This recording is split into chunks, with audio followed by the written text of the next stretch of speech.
How do people register to vote, and how do they know that they're registered to vote? Well, I'm glad you asked that. And sometimes I even forget myself, because we're doing this every day, how, some things that might be second nature to somebody are a mystery to someone else. And there, as you said, there is no shame in that. There's no shame in not knowing something, as long as you just take the steps to try to know it. We start knowing nothing. We learn it all. But in most states, you can register to vote online, and you can go to our website, headcount.org, and register to vote online. And there's a lot of other things we have there. You can check your voter registration status, and that's something every American should do before October 4th, because 16 million people 16 million names will come off the voter rolls between the last election and now. And some of those people, it's legit. They're deceased, they moved, they registered in another place, and some of it is not legit. And if you haven't voted in the last two elections, in some states, there are kind of tricks where they're not supposed to take you off the voter rolls. But there could be things like they send you a postcard, like a nondescript postcard. And if you don't answer it, then you're taken off the voter rolls. And that is very intentional. It is intentionally they're almost trying to not get noticed.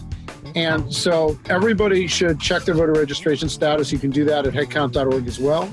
You can sign up for an absentee ballot if that's how you want to vote. Early voting, which is actually what we recommend as the single best way to vote in person early.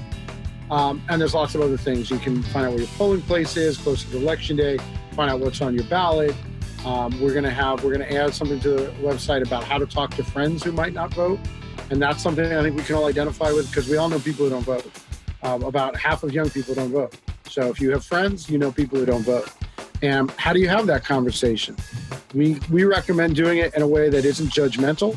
Nobody likes having a finger waved at them. Just try to listen. There are a lot of reasons that people don't vote.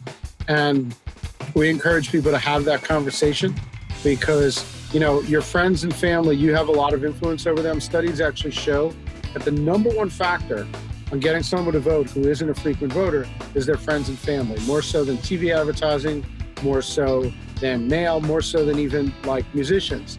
So all of us are empowered to influence our surroundings, and having that difficult conversation with friends who don't vote, it isn't that difficult if you kind of know what they might say and are prepared with good responses. So we're putting some of that on our website that we're going to roll out mid-September.